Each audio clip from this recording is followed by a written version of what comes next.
Laserbeak Ravage. Prepare for battle. Operation Warfare.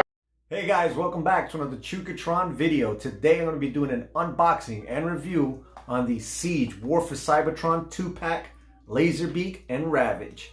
This one's a hard one to come by. I've only seen it one time in New York City in Forbidden Planet, if any of you guys know, and tried to go back like the next day, gone. So I finally got to get this, and finally I can get some cassettes to go along with the Siege War for Cybertron Soundwave figures. So if you're just like me and you're having a tough time trying to find these, I finally got one. We're gonna unbox it, guys. We're gonna take a look at the figures and we're gonna go check it out. So stay tuned because this is gonna be awesome. All right, guys, before we open this thing up, let's take a look at the packaging. The packaging comes in the Siege War for Cybertron blister card, featured with the two characters on front.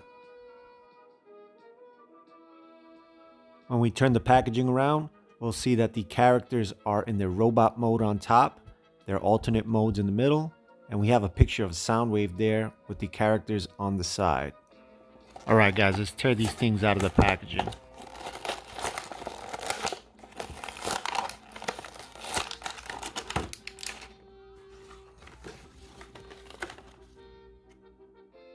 Taking a look at the figures on the inside bubble, we notice that they're nicely displayed.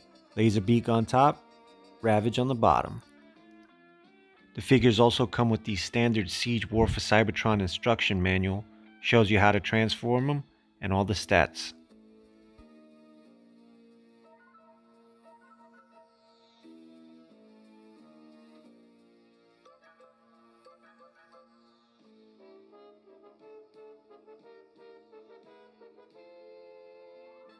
Alright guys, let's take a look at the figure outside the packaging now. Here's Ravage in the cassette mode, and as you notice, he has the standard colors of black, gray, and little accents of purple. If we see here on the back there's the kibbly part, and on the front there we see more detail and painting of what will be the character later. So we'll start by transforming this thing and taking a look at it.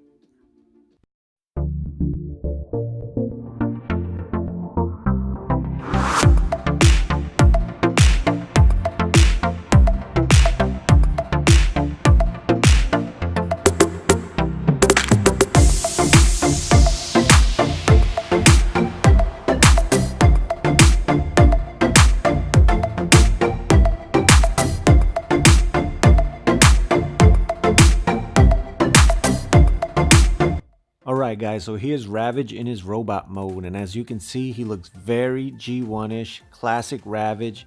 He has the silver with the guns on the rear of his legs, and he does have those glowing red eyeballs there, and he has a lot of nice paint apps around. Also has a nice Decepticon logo there on the sides, and on the top there you see it has a little bit of purple, and the rotation on the head, that's pretty much it. It pretty much rotates like that. His legs rotate like that on the upper joint and also on the middle there. And the back does the same as well. So here's a better look at Ravage in his robot mode. Very cool. Alright guys, so now we're going to take a look at Laserbeak. And if we notice here, he looks a little bit more like the original Laserbeak. And he does have all the classic colors that we know him for. The red, the silver there. And he does have like these little panel looking like things on the wing part there, which is very reminiscent to the G1 Laserbeak. And he does have really nice colors. So we're going to start by transforming this guy and taking a look at him.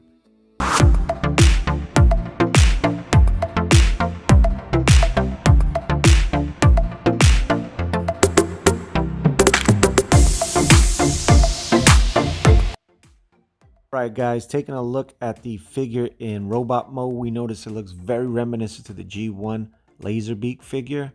It does look like the original design of the first episode of More Than Meets the Eye, with the Laserbeak looking like he has a visor on, no eye detail, but it does have very nice detail on the wings there with all the colors.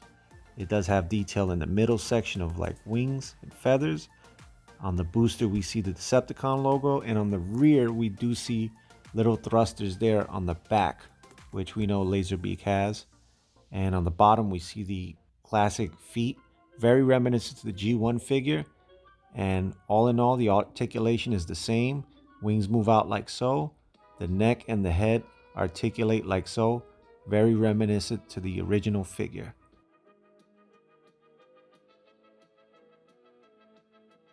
Here's a better look at Laserbeak, and as you can see, very nice robot mode. Alright, so here's the figures next to the Big Daddy himself, Soundwave. For size comparison, take a look at how big he is compared to the other two. Alright guys, so here's a cool feature. On the Laserbeak figure, he actually has where his claws would go in the front and in the back there. It makes like a 4-point section that you can actually put Laserbeak on Soundwave's arm there, because Soundwave has these 4 notches that I'm assuming are to put Laserbeak on. Doesn't really work that good, but if you get a good angle at it, you can actually put them on there like so. And of course, we can actually open up Soundwave's chest, transform him back into like a cassette, put him there, plug them in, and there you have it. They actually fit in his chest, only one at a time, but that looks pretty cool. Very reminiscent of the G1 Soundwave. And whenever you want, you can just eject them. They come out pretty fast, just like so. So if you're gonna have them in there, you're gonna have to be careful, because they do just slide right out. Another thing is, in the cassette mode, the figures actually have like a little notch that folds out from the center. And I don't know why, but they have that little notch there. You can fit the peg, you can actually fit in the hole. So in the box, Soundwave is actually posing with them like that. I don't know why you would want to hang tapes off of his side like that. Maybe for armor, I'm not sure.